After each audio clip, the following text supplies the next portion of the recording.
പോട്ടെ.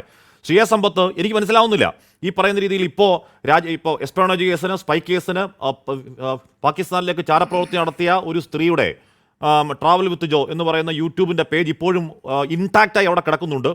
Kashmiri train, heavy snowfall, India girl in Pakistan, Pakistani railway, India girl in Pakistan, Pakistan की crazy bus, Indian girl visited Pakistan, Bangkok to Pattaya bus, Indian girl in Bangladesh, Indian girl in Pakistan, Indian girl in Lahore, vegetable fruits grocery rates എന്ന് പറഞ്ഞിട്ട് Indian girl Bhutan, Bangladesh എന്നൊക്കെ പറഞ്ഞ് അവർ ഈ പറയുന്ന വളരെ വിശാലമായി പറയുന്ന വീഡിയോകളൊക്കെ ശ്രീ വി വി രാജേഷ് നേരത്തെ പറഞ്ഞ ഇനി അത് ദേശവിരുദ്ധ പണിയാണെങ്കിൽ ഇപ്പോൾ നമ്മുടെ ഗവർണർ അദ്ദേഹത്തിന് പിന്നിൽ വെച്ചിരിക്കുന്ന അഖണ്ഡ ഭാരതം ഉണ്ടല്ലോ, പാകിസ്ഥാനൊക്കെ ചേർന്ന മാപ്പാണ്. അപ്പോൾ പാകിസ്ഥാനോട് ചേർന്നാണ് നമ്മുടെ രാജ്യമെങ്കിൽ അത് അഖണ്ഡ ഭാരതത്തിൽ വിശ്വസിക്കുന്നവർ എങ്ങനെയാണ് ദേശവിരുദ്ധ പണി എനിക്ക് മനസ്സിലാവുന്നില്ല. പോട്ടെ.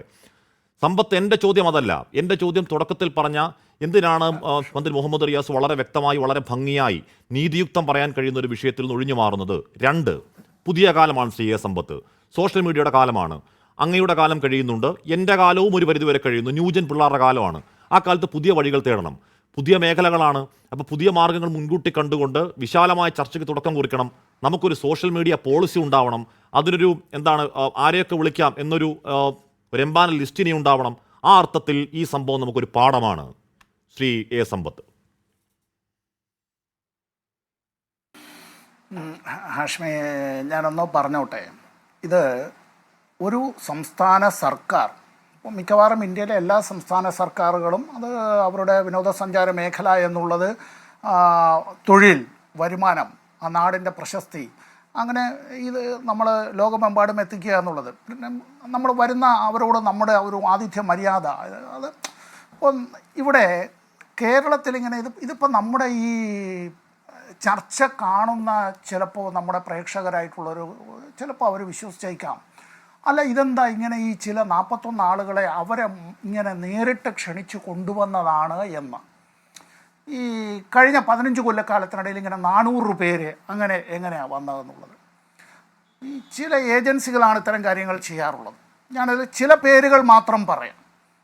ബ്ലോഗ് എക്സ്പ്രസ്, കേരളം കാണാം, my first trip, human by nature, land of harmony, ഇങ്ങനെ നിരവധി ഏജൻസികളാണ് വിവിധ പ്രോഗ്രാമുകളിലൂടെ ഇൻഫ്ലുവൻസേഴ്സിനെ കൊണ്ടുവരുന്നത്. അങ്ങനെ വന്നിട്ടുള്ളതാണ്. അല്ലാതെ കേരളത്തിലെ സംസ്ഥാന സർക്കാർ നേരിട്ട് ഈ പറയുന്ന ഒരാളുമായി കരാറുണ്ടാക്കിയിട്ടല്ല, ഇവരുടെ കീഴിലാണ് ഇവർ പണിയെടുക്കുന്നത്, ഈ പറയുന്ന ഏജൻസികളുടെ കീഴിലേക്ക്. ഇനി വേറൊരു കാര്യം, നമ്മളിപ്പോൾ ഈ ഇതിൽ ഇപ്പോൾ വിദേശകാര്യ വിദഗ്ധൻ എന്നുള്ള നിലയിലാണ് ഇവിടെ ശ്രീ ഡോക്ടർ മോഹൻ വർഗീസ് ഇവിടെ ഇത്തരം കാര്യങ്ങളെക്കുറിച്ച് പറഞ്ഞത്. ഞാനൊരു നിയമ പണ്ഡിതനൊന്നും അല്ല കേട്ടോ, ഞാൻ അതിൽ അവഗാഹ പാണ്ഡിത്യമൊന്നുമുള്ള ഒരു വിദഗ്ധനൊന്നുമല്ല. വെറും 38 വർഷക്കാലത്തെ അഭിഭാഷക പരിചയം മാത്രമേ എനിക്കുള്ളൂ. വെറും 38 വർഷക്കാലത്തെ. ഞാൻ നിയമവിദഗ്ധനൊന്നുമല്ല. പക്ഷേ ഒരു കാര്യം പറയാൻ ആഗ്രഹിക്കുകയാണ്. ഒരു പ്രതിയെ കുറ്റവിചാരണ ചെയ്യാൻ നമുക്ക് മീഡിയയ്ക്കോ അല്ല പൊതുസമൂഹത്തിനോ ഒരു അധികാരവുമില്ല. ഓർമ്മയുണ്ടല്ലോ, ശ്രീ കെ കരുണാകരൻ കേരളത്തിലെ മുഖ്യമന്ത്രിയായിരുന്ന കാലത്ത് 2 മാലി വനിതകൾ ഇവിടെ വന്നതുമായി ബന്ധപ്പെട്ട് അവർ ISRO ചാരക്കേസ് എന്ന് നമ്മൾ വിവക്ഷിക്കുന്നതും ഇപ്പോഴും നമ്മൾ ചർച്ച ചെയ്യുന്നതും. ISROയിലെ ഒരു ശാസ്ത്രജ്ഞൻ അദ്ദേഹത്തിൻ്റെ വാർദ്ധക്യകാലത്ത് കേരളം നൽകേണ്ടി വന്നതായ കനത്ത തുകയുണ്ട്, സുപ്രീം കോടതി വരെ നടത്തിയതായ നഷ്ടപരിഹാരം. അപ്പോഴും ഒന്ന് ഓർക്കേണ്ടതായിട്ടുള്ള കാര്യമുണ്ട്, നമ്മുടെ പൗരന്മാരല്ലെങ്കിൽ പോലും അവർ 2 പേരും അമ്മമാർ കൂടിയായിരുന്ന 2 സ്ത്രീകൾ. അല്ല, ഒരാൾ കുറച്ച് യുവതിയായിരുന്നു ആ കാലത്ത് എന്നുള്ളത് ശരി. അതുകൊണ്ട് അന്നത്തെ കാലത്തെ മാധ്യമങ്ങൾ, അന്ന് നമുക്ക് ഈ ദൃശ്യമാധ്യമങ്ങൾ ഇങ്ങനെ ഉണ്ടായിരുന്നില്ല, ശ്രവ്യ മാധ്യമങ്ങളും സോഷ്യൽ മീഡിയയും ഇങ്ങനെ ഒന്നും വ്യാപകമായിരുന്നില്ല. സോഷ്യൽ മീഡിയ ഇല്ലായിരുന്നു എന്ന് തന്നെ പറയാം. ഈ സാധനമല്ല, പത്രങ്ങളായിരുന്നു, മത്സരിച്ചായിരുന്നു അന്ന് പത്രങ്ങളിൽ എഴുത്ത്. ആ പത്രങ്ങളിൽ ഈ ചൂര എന്ന് പറയുന്ന, ഞങ്ങൾ ഈ തെക്കോട്ടുള്ളവർ വടക്കെന്ത് പറയുമെന്നറിയില്ല, അത് കഴിച്ചാലുണ്ടാകുന്നതും അതുമായി ബന്ധപ്പെട്ടുള്ള അത്തരത്തിലുള്ള ചില കാര്യങ്ങളെക്കുറിച്ചെല്ലാം പറയുകയുണ്ടായി. ഞാനിവിടെ ആരെയും ന്യായീകരിക്കുകയല്ല ഇവിടെ പറയുന്നത്. ഇന്ത്യയിൽ നിന്നൊരു പൗരന് പാകിസ്ഥാനിലേക്ക് സന്ദർശിക്കണമെങ്കിൽ അതിൻ്റെ നൂലാമാലകൾ ഇന്ത്യയിലെ ഒരു പൗരന് ശ്രീലങ്ക സന്ദർശിക്കാൻ പോകുന്നത് പോലെ അല്ല ഹാഷ്മി. ഇന്ത്യയിലെ ഒരു പൗരന് തായ്ലൻഡോ ബാങ്കോക്കോ വിയറ്റ്നാമോ സന്ദർശിക്കുന്നത് പോലെ അല്ല, നമുക്കെല്ലാം അറിയാം. അപ്പോൾ ഇന്ത്യ ഗവൺമെൻറ് ഇതുമായി ബന്ധപ്പെട്ട് നിരവധി പരിശോധനകൾ, അന്വേഷണങ്ങൾ നടത്തിയിട്ടാണ് ആ പാസ്പോർട്ട്, വാലിഡ് പാസ്പോർട്ട് ഹോൾഡറായിട്ടുള്ള ഒരു വ്യക്തിക്ക്, ഞാനത് പറയുന്നത് പുരുഷനോ സ്ത്രീയോ ട്രാൻസ്ജെൻഡറോ കുട്ടിയോ ആവട്ടെ, ആ വ്യക്തിക്ക് അങ്ങനെ നമ്മുടെ നാട്ടിൽ നിന്ന് പോകാനായുള്ള പാസ്പോർട്ടിന് അംഗീകാരം നൽകുന്ന വിസ ആ വിധത്തിൽ ആ വിസ അടിച്ചു നൽകുമ്പോഴും പാകിസ്ഥാൻ അത് അംഗീകരിക്കുകയും വേണം. അങ്ങനെ പലതവണ പോയിട്ടുണ്ട് എങ്കിൽ ഇത്തരം കാര്യങ്ങളെല്ലാം തന്നെ അങ്ങനെ പോയി വരുന്ന ആളുകളെ സ്വാഭാവികമായി നമ്മുടെ രഹസ്യാന്വേഷണ ബ്യൂറോയുടെ കണ്ണുകൾക്ക് കീഴിലല്ലേ ഇത്? അല്ല, IB മാത്രമല്ലല്ലോ, റിസർച്ച് ആൻഡ് അനാലിസിസ് വിങ് അടക്കം, എന്താ മിലിറ്ററി ഇൻ്റലിജൻസ് അടക്കമുണ്ട് പലതും. ഇത്തരം കാര്യങ്ങളുമായി ബന്ധപ്പെട്ട് ഒരു യൂണിയൻ ഗവൺമെൻറ് സംസ്ഥാന ഗവൺമെൻറ്റുമായിട്ടോ അല്ലെ ഏതെങ്കിലും ഡിപ്പാർട്ട്മെൻറ്റ് തലത്തിലോ നടത്തിയിട്ടുള്ള അവരുടേതായ ആശയവിനിമയത്തെ സംബന്ധിച്ച് നമുക്ക് ചർച്ച ചെയ്യാൻ പാടില്ല. ഒരു മന്ത്രിയായാലും ഒരു ഗവൺമെൻറ് സെക്രട്ടറി ആയാലും മാധ്യമങ്ങൾക്ക് മുമ്പിൽ അത്തരം കാര്യങ്ങൾ, പ്രത്യേകിച്ചും നാഷണൽ ഇൻവെസ്റ്റിഗേഷൻ ഏജൻസി NIA ആണ് ഇത് അന്വേഷിക്കുന്നത് എങ്കിൽ അത്തരം കാര്യങ്ങൾ തുറന്നു പറയാൻ കഴിയുകയുമില്ല. ഇവിടെ ഒരു വേട്ട മുഹമ്മദ് റിയാസിനെതിരായി, പേര് മുഹമ്മദ് റിയാസ് ആണ് എന്നുള്ളത് കൊണ്ട്, ഇവിടെ ആഷ്മിയുടെ പേര് അങ്ങനെയാണ് എന്നുള്ളത് കൊണ്ട് അതിൻ്റെ ഒരു കുട്ടി വായിച്ചാൽ മതി.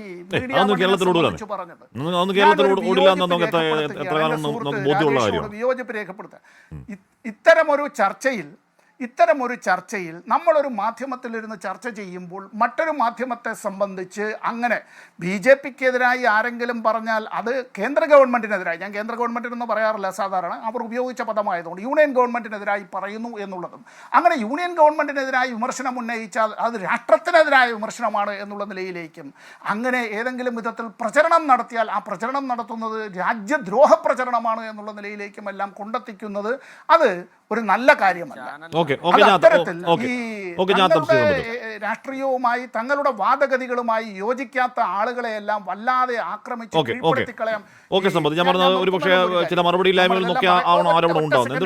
താങ്കളെപ്പോലെ ഒരു മാധ്യമ